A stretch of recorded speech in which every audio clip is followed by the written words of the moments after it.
Hello guys, and welcome to a new Star Division 2 video today by me, Vulcan. Today I have you a 3 versus 3 on Brest West, and in this one I'm going to be playing with the 26th Guards Rifles and the Balanced Deployment type. On my team today I'm joined by Crow and Mike, who are playing with the 29th Tank Corps and the 3rd Guards Tank Corps, and on the opposing team we have Dr. Honk, Corps Master and Otago, who are using the 352nd, 21st Panzer and 5th SS Panzer respectively. So this was a game that was actually played on my stream. It was a really fun game, and I decided to put it on the channel and record it because it was actually really close on my side, and I found it interesting to be using a division that actually came out with Star Division 2 like right back at the start. Like the 26th Guards Rifles is one of like the OG divisions, so it was fun to use it again, and I actually went with a double ISU 152 start. This isn't something I would actually recommend doing yourselves, but basically it's a good way on this map to project HE at a large distance. Now the big problem that you have with using ISUs is they can be kind of countered by superior German armor in the form of like Panthers, and even Tigers can penetrate them at range, and then of course there is a 21st Panzer on an enemy team, so King Tigers can of course be a problem. But the ISU at the start is actually not too bad because generally people don't invest in heavy armor that much early on, unless you're playing a 10v10 up against 10 King Tiger divisions. Then of course there's going to be 10 King Tigers on the map, but that is not the case in a 3v3 generally. So yeah, I decided to bring in the ISU 152. It's a bit of a risky start. I had to bring in the ZSU M15 as well, just to make sure they had some AA cover for them, because of course a JU-87 at the start could definitely ruin my day with, what is this, 260 points invested into 2 ISU 152s. That's like a third of my starting points getting obliterated instantly if a plane came in and decided to cluster bomb them or whatever. But on the left hand side I've just gone for Chernos, as you can see, just spreading those out. I've got Kreisov here in his SU-85, the ace unit of the 26th Guards. And then I've got some Sturmoviki Rocks, these guys, and their good old flamer packs. We've got 2 flamers on those with 6 submachine guns, and then we got the Saperi here with their SVTs and their HE grenades. Now the Saperi are actually not too bad at like mid-range engagements, especially with high veterancy, so I've got the leader there with those to make sure that they do maintain their veterancy, as long as I obviously remember to move it up. And then at closer ranges they can also use their TNT to win those engagements. Saperi do tend to lose out to like Molotov units with a lot of SMGs if they're micro correctly, but in general like Saperi are pretty good. They can also suffer against flamers as well. Like these Sturmoviki, for example, if I had Sturmoviki going up against Saperi, then the Sturmoviki would most likely win 9 times out of 10, because one-on-one the Sturmoviki can keep the Saperi moving with the flames, so the TNT is never thrown because the unit's still moving. Anyway, decided to bring up some more infantry behind that. I've also brought up an OB as well that I'm going to be like slowly pushing up the road. The idea of this was to quite simply cover this ridge against any AT guns that could be placed up here. On this side of the map you actually start at a pretty big disadvantage, because on the 50-50 this flag is technically yours at the start, like on the red side, but it's very easy for the blue side to put presence over it because they have obviously the hill right next to it, and this hill also allows you to get some really nice positions for AT guns and support weapons that can obviously harass like this road, which is really vital reinforcing road, and furthermore like just attack infantry in the trees. Sometimes there are certain places along here where you can actually get line of sight. Here go the Sturmovikis, absolutely melting the face off some pioneers there as they try and push forward. So as I mentioned before, like Saperi, pretty equivalent to pioneers, just pioneers are worse because they've got the Kar 98s and not SVTs. But managed to throw 2 grenades there. My opponent actually preemptively falls back from the grenade without throwing his own, so I get away with getting 2 satchels onto him whilst not taking one myself, and that worked out quite well. Also going to be bringing up some more armor. I've got some KV-1Es on the way to help support at close range, and I've also got an IS-1 that's going to be able to engage things from longer ranges, because the IS-1 actually has a decent chunk of front armor, so it can bounce like your Panthers and your Tigers at longer ranges, And there is obviously a slight penetration chance there for them, but then again, like the D5T main gun of the IS-1 can actually fire back, so you have that. Our Core Master is going to be my opponent on this right hand side today. You can see he's brought up some vehicles there. It took me quite a while actually while I was streaming this game to realise that I was up against the 21st Panzer.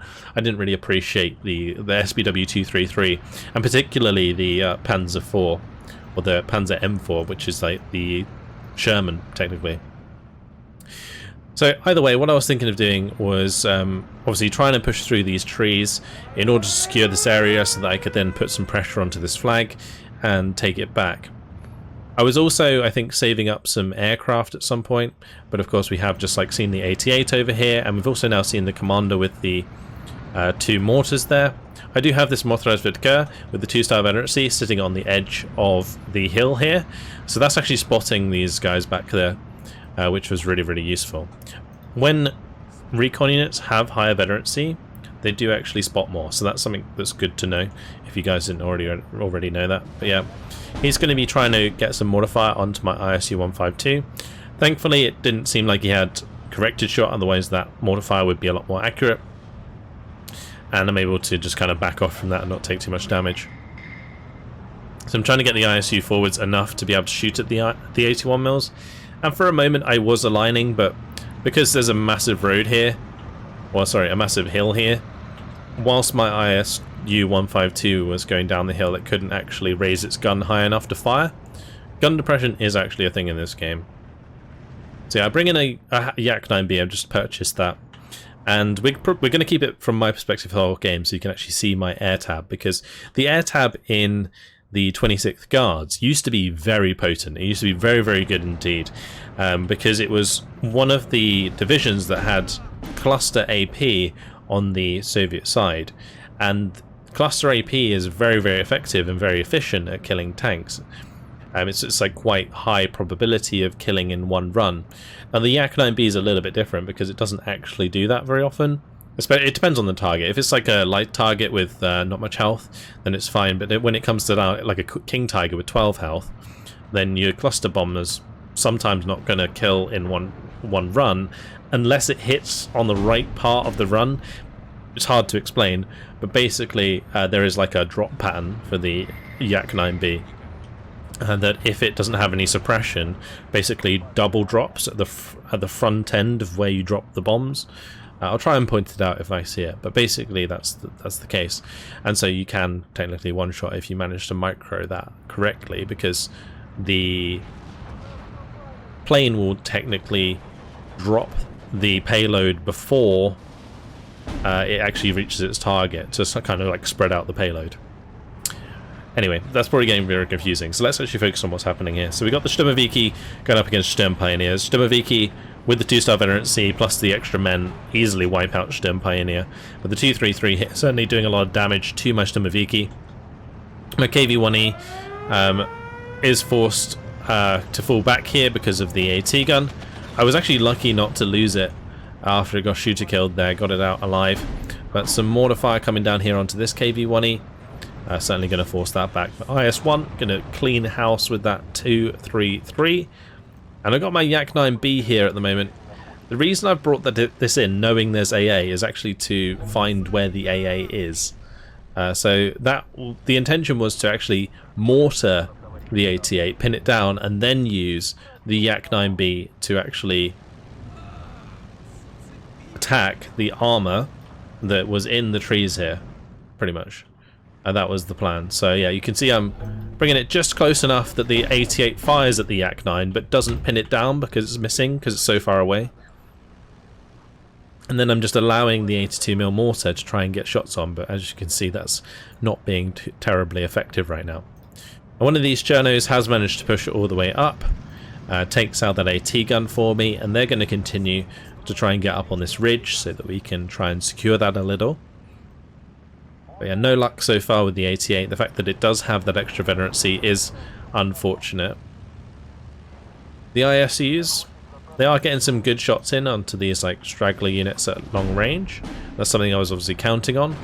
Yeah, really good engagement with the Panzer M4 here. And my Cherno is actually throwing like open top grenades onto the 233 here, but I think the KV-1E actually claims the kill. So I managed to get rid of the rest of the armor in the end. But then, of course, Panzerschreck going to take out one of the KV-1Es. Not really much I can do about that. I didn't know that they were going to be there.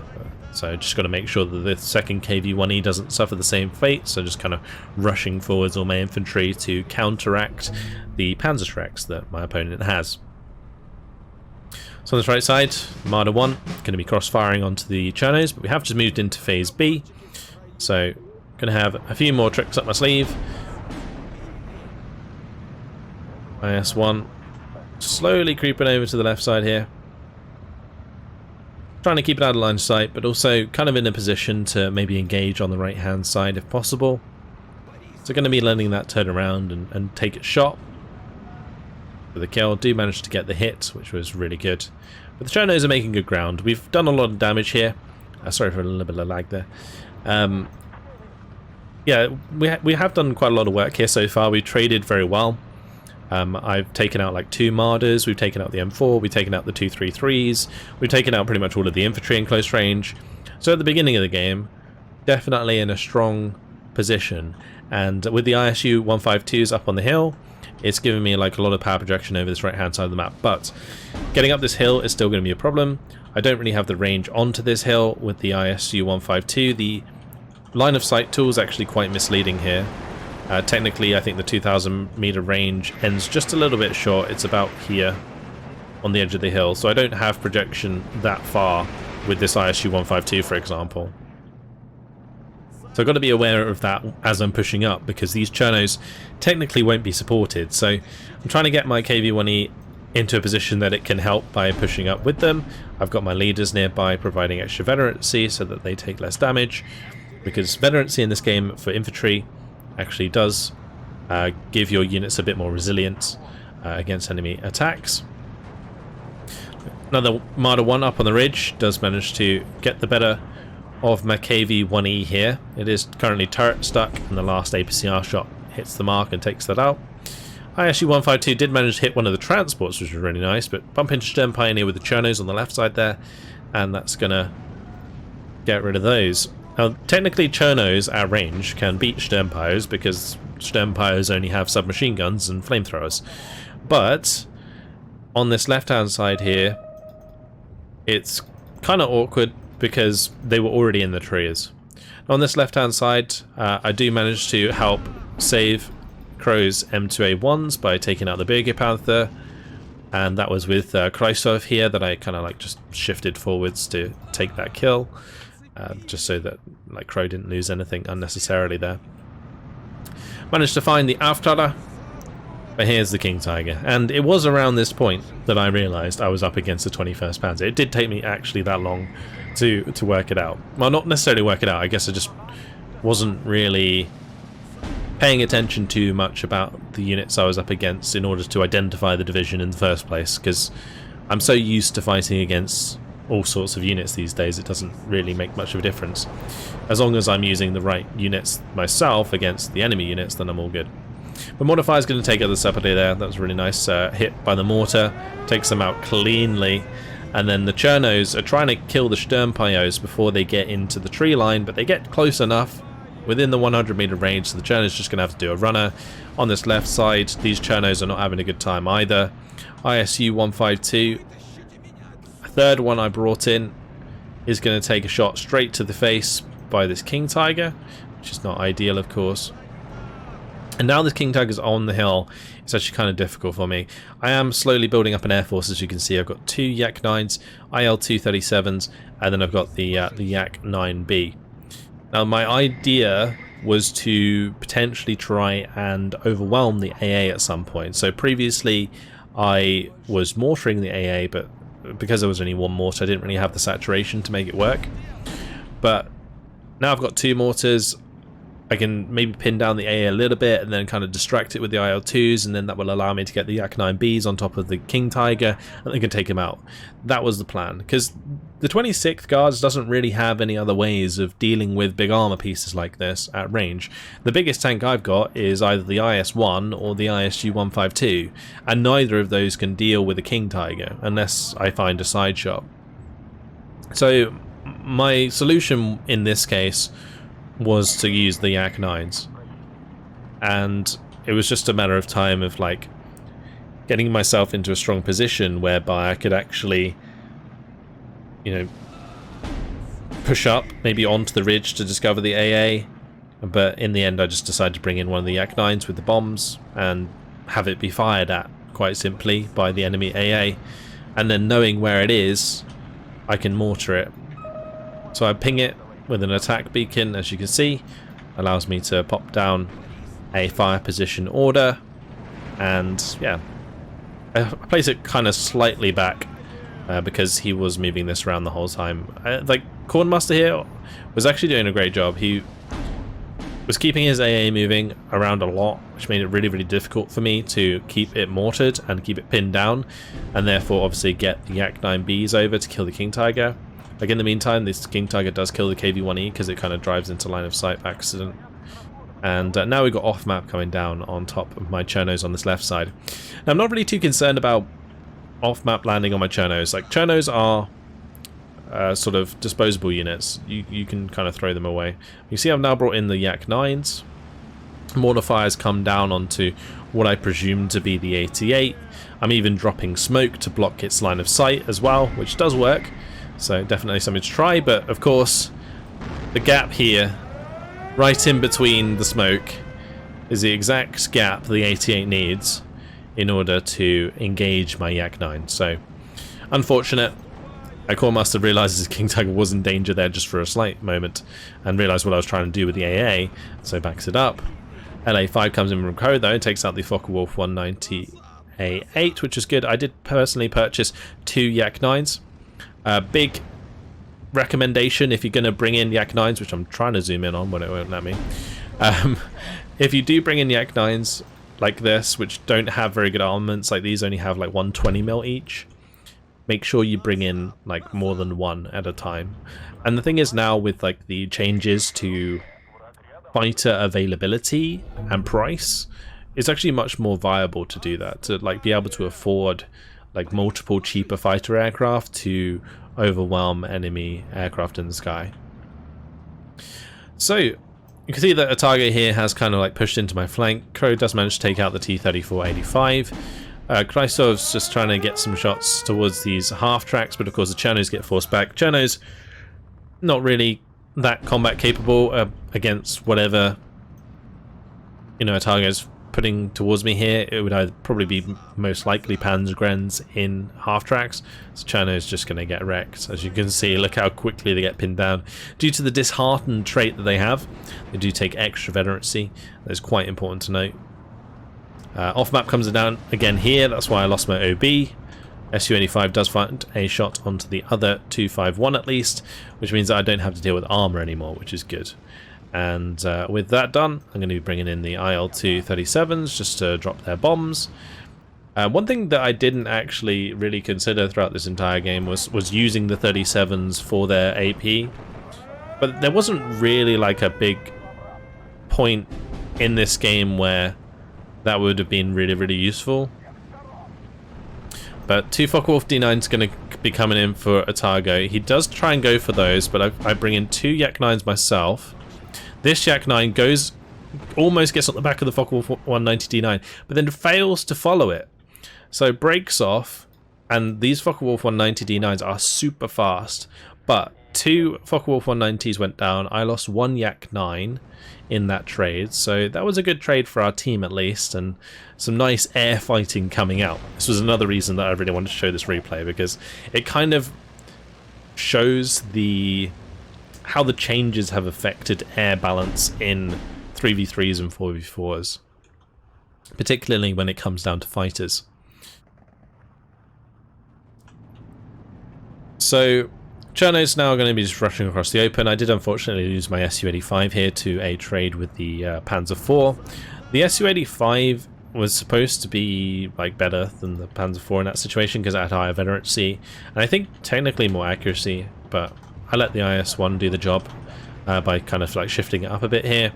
Just got to be a little bit careful with like where I place the IS-1 throughout the game, because the IS-1 is probably like one of the most valuable tools that the 26th Guards has to offer. so making sure that stays alive is very important. And also, while keeping it alive here, I do give veterancy to the surrounding units, so that's useful as well. Yak 9's coming in. Got those 4 100-kilogram bombs just going to be annihilating the troops in front of us here and allowing the Chernos to move back forwards and take the ground. So instead of actually using forces on the ground to take the ground, I'm just kind of like using these Chernos as like my wall of men, and then like using support weapons to actually destroy enemy units. We do manage to move into the lead for the first time in this game, 15 to 13. You can see our opponents have already chunked a lot of tickets throughout the game. Well, I don't think things started too well for Mike here on the left hand side. He was having a bit of a hard time, but Crow managed to stabilize quite nicely in the middle. I've managed to take back the 2 flags that are supposed to be ours on the right hand side, so we're now getting into a position where we can be more offensive and actually try and move forwards. But yeah, I'm just going to continue to try and use my mortars to harass either their mortars or even the AA. And since it's moved into phase C, I'm bringing in probably another of the biggest tools in the 26th Guards deck, which is the Andrusha, which comes with the 300mm rockets. Now, these things are absolutely beast, and I was really hoping that I'd be able to target and kill the King Tiger with these Andarushas. That was the plan, at least. If not the King Tiger, then I could probably target the 88, but then I'd have to be quite reliant on RNG in order to actually make that be effective. Those ISU 152s completely whiffed on the shots with the Pioneer there, but that's okay. As long as I've kind of pinned them down, my Separatists should be able to get the jump on those, but now with more infantry coming in, not as likely. ISU 152 on the right hand side here does take a shot to the face. Thankfully these ISU 152s do have quite a lot of health, so the King Tiger is not doing, well, not going to be one-shotting them anytime soon. Another 88 does show itself on the left hand side. That's bad news for me. Of course, I'm trying to almost rely on my Yak 9s in order to take out this King Tiger right now, if the Andrushas can't do the work. Got some Gavardia now coming in to the center. These are to back up the Chernos, so that if the Chernos get forced back by enemy artillery or enemy aircraft, they won't fall back themselves, so they will kind of stand their ground, allow me to keep that position, which is actually kind of hard to defend because, again, of the ridge. Like, from the ridge, you can really cover off a lot of ground here. Thankfully, it felt like throughout the game my opponent wasn't really utilising that all too well. You can see I fired a few rockets here. I actually cancelled my barrage by moving the Andarushas after it fired, because Bondmaster already decided to fall that back, so using the rest of the rockets would have been a complete waste. So I'm now moving these up, and I'm thinking if I can't kill the King Tiger because he's going to move it every time I rock it, then I'll have to kill the more static targets, which is of course the 88. And the 88's being static means that if he sees rockets coming, then he can't dodge them as easily, and that's pretty much what I was going for. And then with those 88s gone, I can bring in the Yak 9s to finish the job on the King Tiger.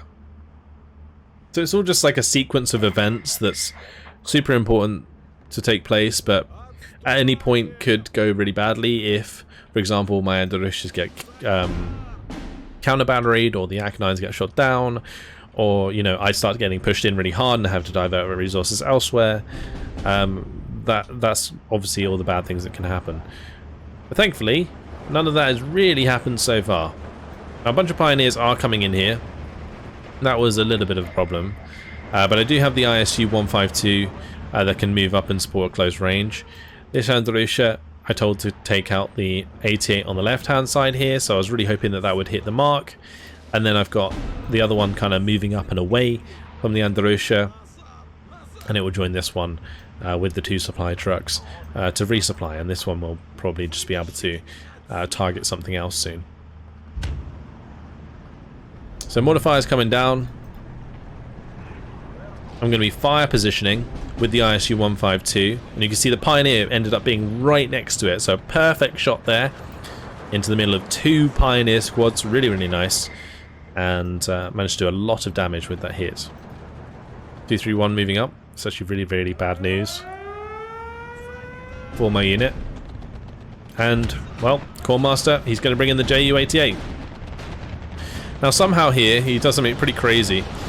He drops the ISU, well, he obviously targeted the ISU, but I think either because of he got pinned down slightly or he manually targeted further up, he managed to take out both the ISU 152 and the SU 57. I also had my mortar killed at the same time, and so my front line just completely got obliterated. I was really, really worried about that Ju-188 for the rest of the game, because the 26th Guards really doesn't get much AA. When it comes to AA, the only card I have is these 2 M15s, and you get them in Phase A, and that's it for the entire game. It's like the AA is just terrible in this division. It really, really is. So in like these days, up against, you know, divisions like the 11th SS, which has like Arados, the 26th is kind of old. You know, it kind of shows, because it just doesn't have the AA capacity to deal with those kinds of units. And it's just kind of been outgrown by the newer divisions, of course. A feature creep, or whatever it's called, power creep, I guess, is probably the correct term. I got the Andalusia here, that one's going for another of the 88s. IS-1 does manage to pop the Panzer IV up the road, which is really good. I have been pushed off here for now.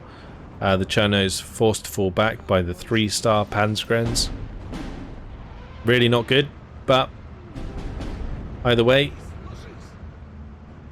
gonna hopefully take that back eventually with some of my IL-2 bombing strikes. I've also got the Yak-9Bs coming across again, hoping that my Andrusha hit the mark with the 88. So all of these units are coming in. You can see even the Yak-9s are coming in. I'm using the IL-2s to take out the Panzergrens there. These Yak-9s are just coming in to straight up bomb the Gepards, and that's going to allow me to get the Yak-9s over. And the Yak-9s are going to drop their cluster munitions, and we're going to be able to kill that off. Unfortunately, both my Yak-9Bs with the cluster munitions are going to get shot down, but I did kill the King Tiger, so I'm not too fussed about that. But since Atago is bringing in 2 Focke-Wulf 190 D9s, well, Crow's going to bring in his LA5s as well. Crow loses one of his LA5s, but we take down one of the D9s, which is quite big, because the D9s are actually quite rare. Another D9 is going to go down there for Atago. And these D9s being the faster variant, the 670 kilometers per hour, and all of my Yak-9s just really, really tearing the enemy a new one. I do lose one of my own Yak-9s there, and then I think this was like a Focke-Wulf 190 A8 went down. So yeah, another Yak-9 falls out of the sky, but we did a lot of damage to the enemy fighters in that engagement, and that was a hell of a dogfight. It was really, really fun to see that occur. Corpsmaster's Focke-Wulf 190 A8 here, also engine overheating, so not having a great time, but is going to get away with it. Yeah, the airplay in this was really, really fun, and since the 26th relies on it so badly, it was quite vital. Crow's got his IS-3s here. They're absolutely demolishing the enemy's artillery at the moment, just kind of like flooding the enemy artillery over here with his counter battery. And he is kind of being counter batteries himself. I had to be really careful that my Andalusias didn't get counter batteries, so moving them out after every strike was super important, just to make sure that they didn't get taken out, because if without them I wouldn't be able to deal with things like this 88. Now more off-map is going to be coming down. Going to be smoking in front of these units, just to kind of cover off. My Pioneers technically can use the smoke to get close here, but I think my idea was to use the smoke to get the Gavardia close to the Panzer IV, so that I could chuck the AT grenade. Our Cobra comes in with the rockets onto the Panzergrenz. That's going to be allowing my Bavaria to move up. You can see that Crow pinged that, trying to help me out a bit. I wasn't convinced that these Cobras would actually do the job, but they did manage to in the end. I pinned down the enemy and allow me to take back the flag briefly. But all the while, you know, we are still on like 14 to 14 or 15 to 13. And the 15 to 13 is like just taking this flag. On the left-hand side, I think we have a flag. I think it might be this flag that usually the enemy starts with. But yeah, Androsha again coming in to try and kill the 88 on the left. And then I'm going to be trying to kill this one again. And you can see both of them managed to survive the previous Androsha strikes. It can be really, really RNG sometimes, because a direct hit from an Androsha onto an 88 does usually kill it. So, like, me missing both times is a bit unfortunate. But there is a thing to be said for how far I am firing them from the front line. So my dispersion on these Androshas is not ideal because I'm firing them from so far back. But that's mainly because I need to avoid being hit by counter battery. Or if that counter battery does come in, it's quite dispersed itself, and therefore, you know, I can dodge it, or hope to dodge it. But so far, Corps Masters managed to push this back. Having like the Keen Tiger up on this hill for so long did really like slow down my advance, and the Ju-188 coming in and taking out a couple of the tanks there was obviously really bad. But yeah, finally we're going to get some rockets on target here again.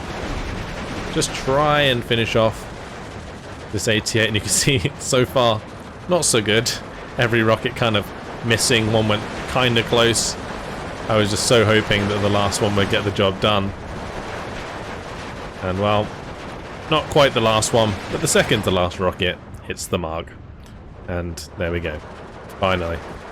So the smoke didn't end up getting the Panzer IV killed, but the Panzer IV pushed up with the Pioneers, and we ended up having the Panzer IV surrounded. So I charge it with the Gavadia, managed to get an AT grenade off, also pinning down the Pioneers here, and we get a really nice engagement, taking out Corps Masters' close range units. Now I've decided to bring in some ZIS-3s. These are intended to kind of help against the medium armor pushing me at closer ranges.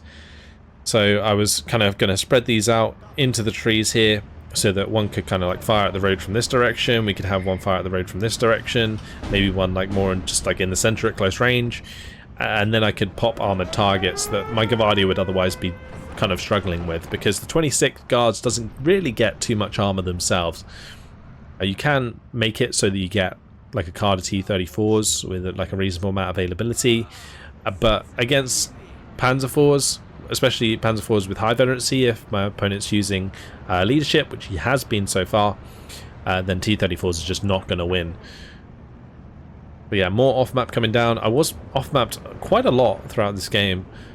We did take quite a lot of punishment, particularly in this area. You can see the Gavadia there going down.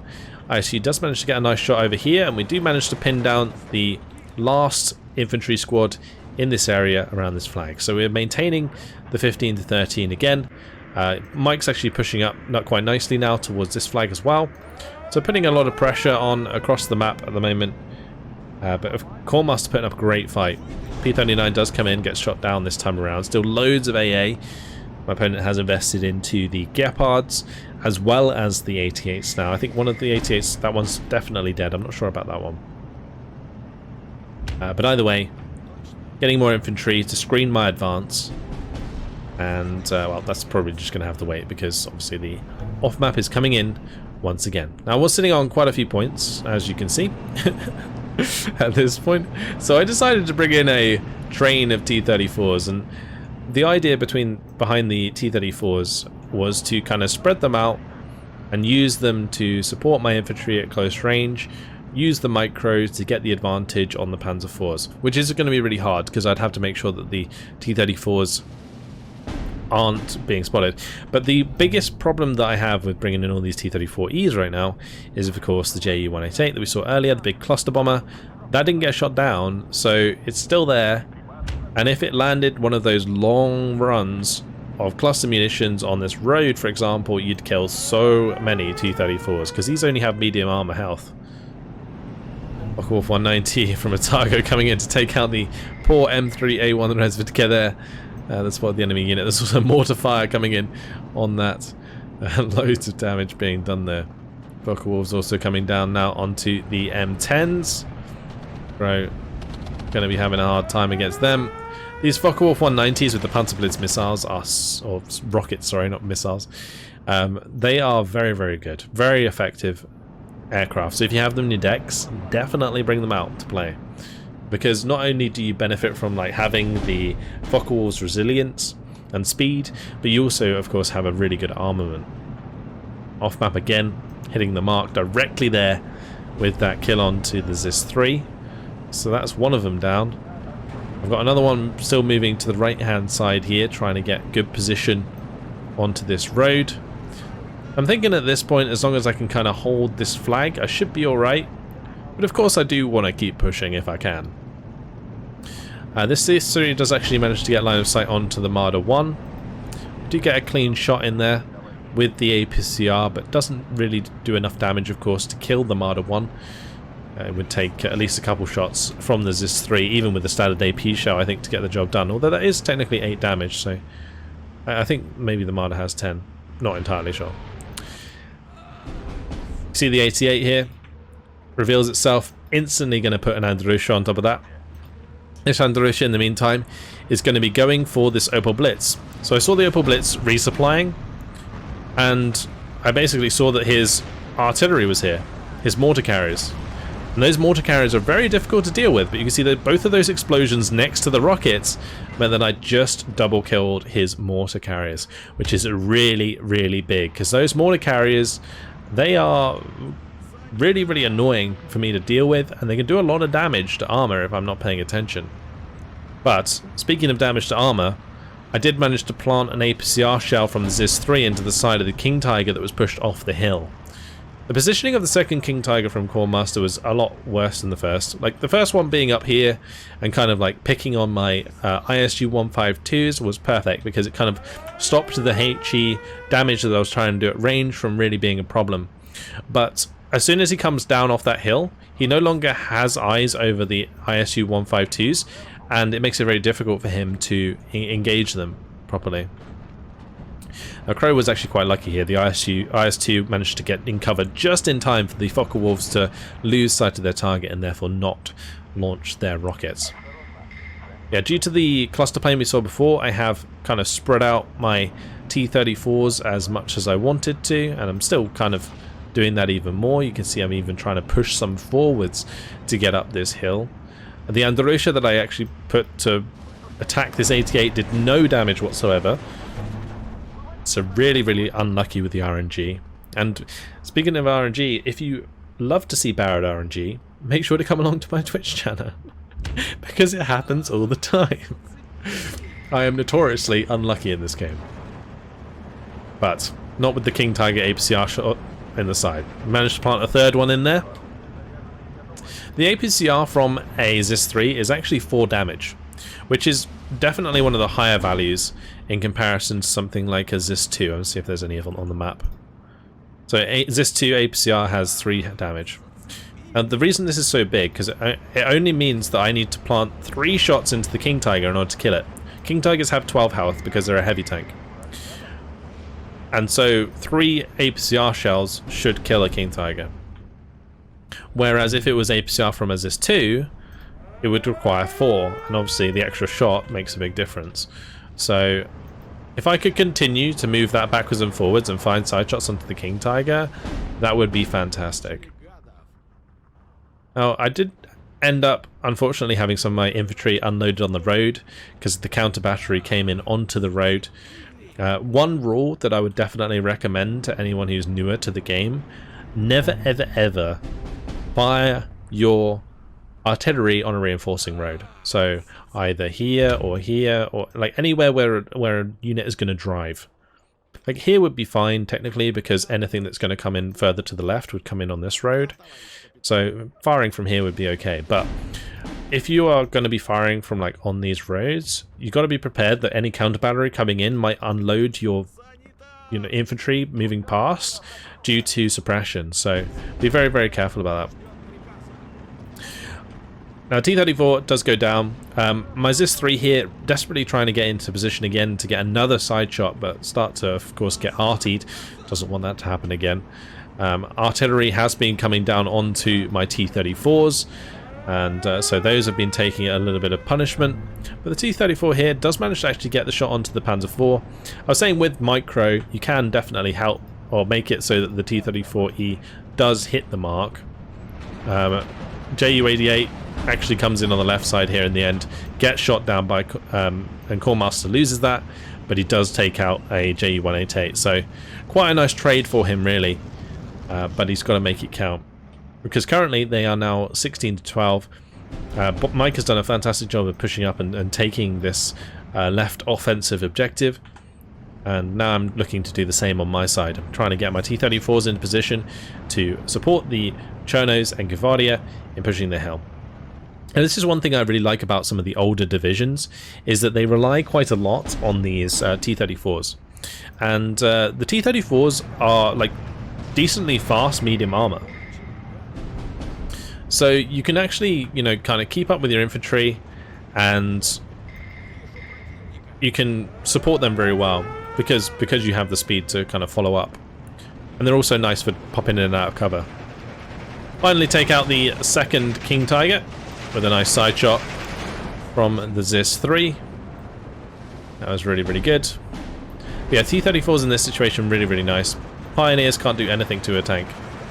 They can lob the HE at it, and if the tank is damaged, technically it will kill. But as long as you stay out of the 100-meter range and don't let the HE land under a tank, then you should be fine. And as long as you start reversing away as soon as it's fired or thrown, then you will usually escape it regardless. There's also like Sternpires there that I can deal with. But here go the Andrushes again. One's going to be trying to take care of some of the armor on top of the ridge, but you can see again the rockets were just not on the mark. That one was quite close.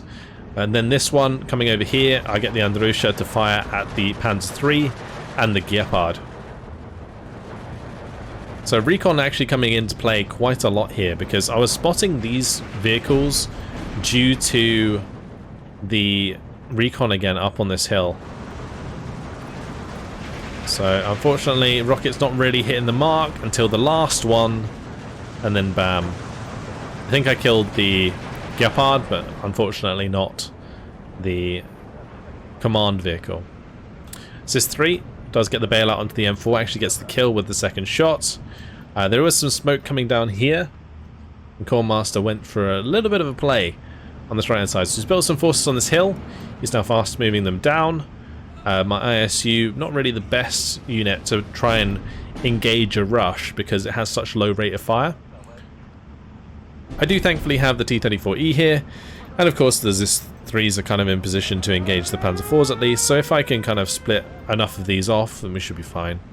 Yak-9Bs come in, we're going to bomb the infantry here and try and do as much damage. Do manage to take out one of the M4s, but this infantry did make it past and towards the town, which is actually quite scary for me, because if they manage to keep going, my Andrushas are going to be in trouble. I do lose one of the Yak-9Bs there as well. This one also gets pretty damn deep towards enemy AA. Here comes the IL-2s once again, looking for the bombing strikes onto these infantry. I decide instead to resort to the Yak-9s, maybe strafe them out of their vehicles, because the Yak-9s can be a little bit faster.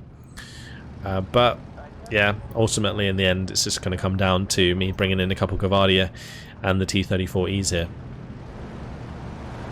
So IL-2 still looking for the bombing strike onto these Panzergrens. Meanwhile, the Panzer IV there going to get taken out on the hill. Another King Tiger on the way. So do manage to unload and pin down that Panzergren. Now I've just got to look for the other unit that was there. I'm going to let the IL-2 get the kill. Gvardia does go down. T-34E unfortunately suffers from the same issue as the ISU. Gun depression means it can't actually fire at the AC-8, and it dies. That was unfortunate. You've really got to watch out when you're pushing up hills like that your gun depression doesn't screw you over. Yak 9 does go down. A lot of my planes have now died. And yeah, I'm now only down to 6 planes when I brought in so many previously. But we're still in an okay position. We're still pushing aggressively. I brought up some Sturmoviki. These are now 3-star veterancy with the help of the VZ-VOD UPR here. And my T-34 has managed to find a Multia. I'm also trying to get the T-34 round the back here so that I can hit the enemy AA that is engaging the IL-237. So the Gepard there going to be taking a shot to the face. Sturmoviki do manage to take care of the Sturm Pioneers. Yak 9 trying to get on the back of these Fokker walls, but not quite able to.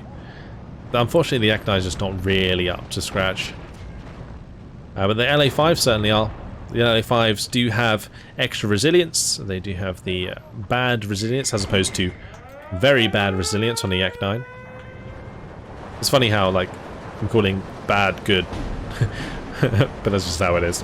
Anyway, T-34 pushing forwards, looking for another Gepard kill. The Sturmoviki going to be trying to clear out the Pak 43 up on the hill here, and in the meantime, Focke-Wulf 190 is going to go down. I do manage to take out the Gepard here. Now just got to clean up maybe this left side, and we can grab this flag on the hill. Meanwhile, the King Tiger is getting shots onto the Gavardia here, but I'm trying to land shots in the side, and you can see that I actually bounced off the sidearm of the King Tiger.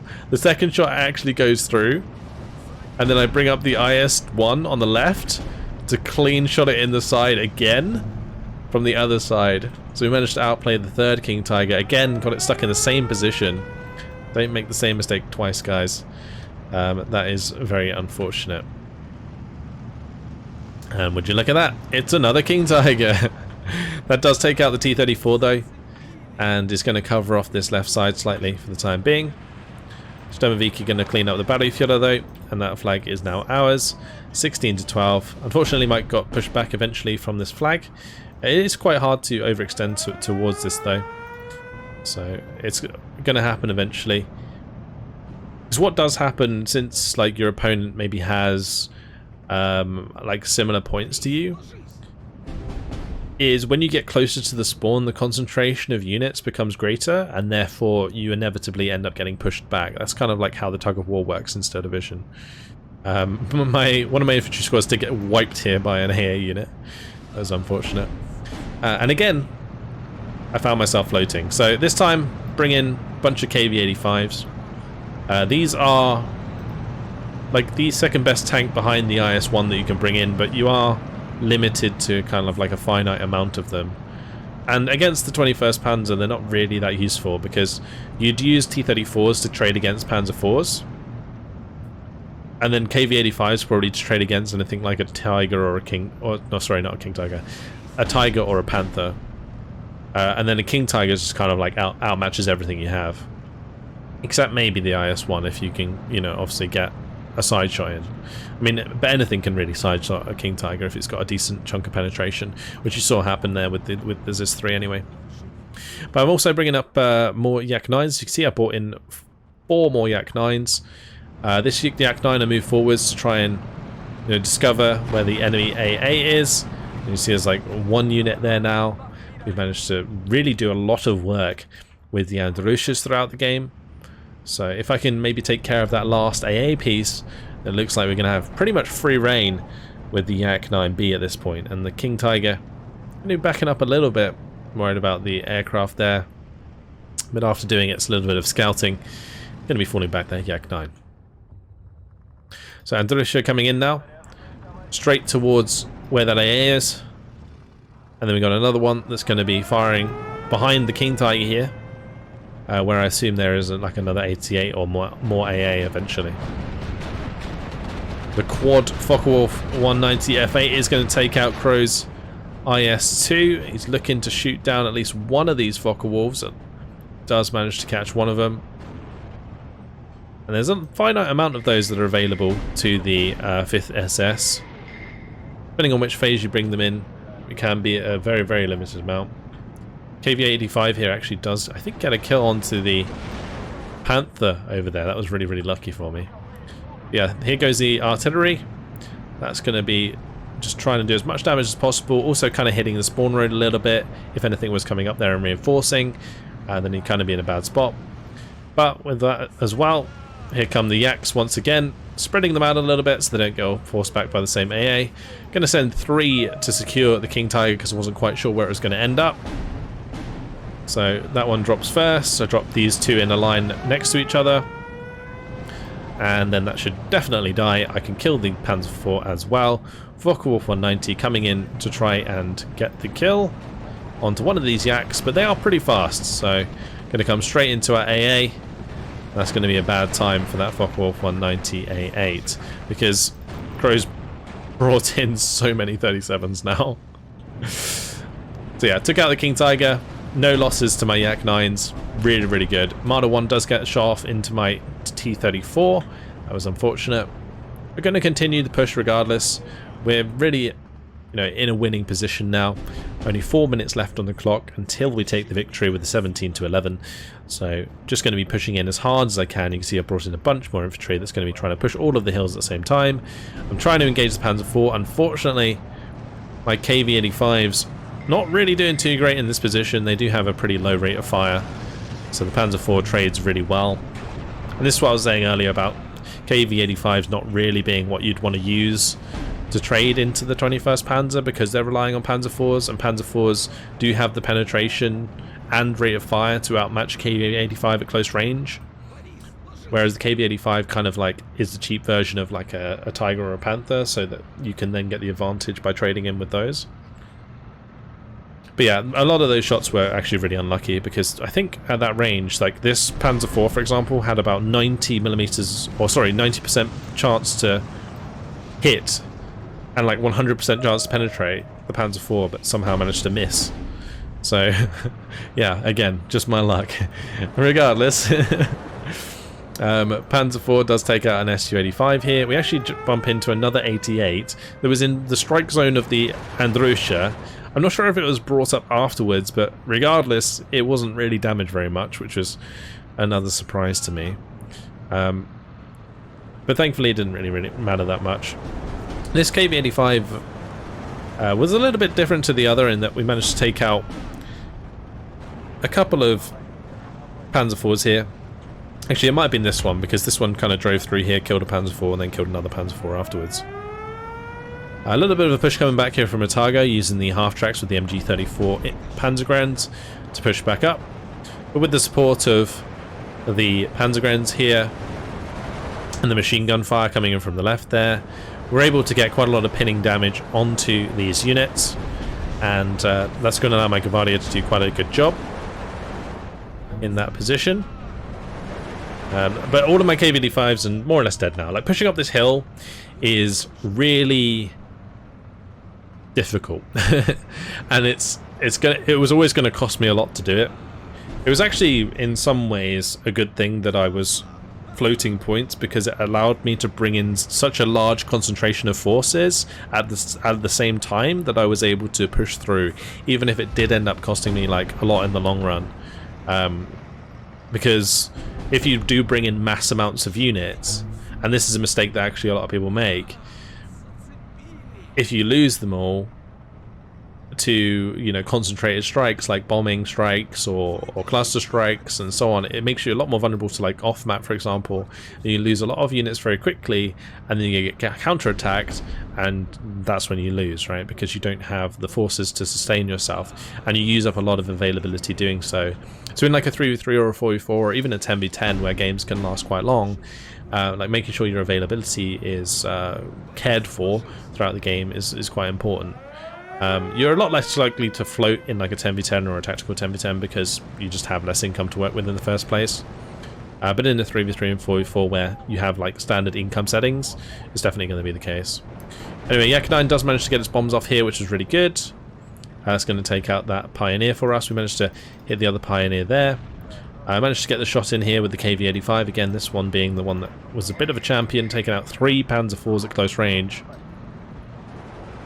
But 1 minute left. Andrusha is going to be firing away again, looking for the kill onto the 88, and if I can pin it down I can bring in the Yaks again, and that was pretty much the cycle that I was going through the entire game from Phase C. having the Andalusians pin the AA, then bring in the aircraft, then push up with my troops. And I mean, even at the start I was trying to do that with the mortars, but the mortars just weren't very effective because I didn't really bring enough of them. Mortars on their own, like for example this one like 82 mil, just not really very useful. And I should have, when I brought in a mortar early on, committed to bringing more at the same time, because it would have definitely helped me in getting my goal of pinning AA in order to get a Yak 9 to kill the King Tiger early, or earlier at least.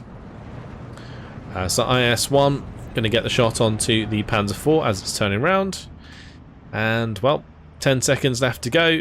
IS-1 managed to survive actually for the entire game, and yeah, the IS-U-152's on the hill, still there. So that was good. Either way, 55 minutes and 11 seconds, game's over, and that's it. Bish bash bosh, 5,585 kills to 4,020 losses. Gormmaster put up a really good fight on that right side with the 21st Panzer. It was very difficult for me to work around, but we managed to make it work. I got one with obviously the IS-1, managed to kill the King Tiger there. Side shot from the ZIS-3 first, and then cleaned up by the IS-1 shot. There was, of course, the Yak 9B kills onto the King Tigers as well. But the Andalusians really kind of stole the show here, as you can see, like 88 kill. I actually managed to kill an off-map vehicle. I got both of the 81mm mortars. It's like really big. A couple of Alcala Panzer 3Ms that I didn't even see. They just kind of got caught in the crossfire. And then the two Gepards here. So really breaking down all of the AA with the Andalusia. And this one again getting an 88 kill.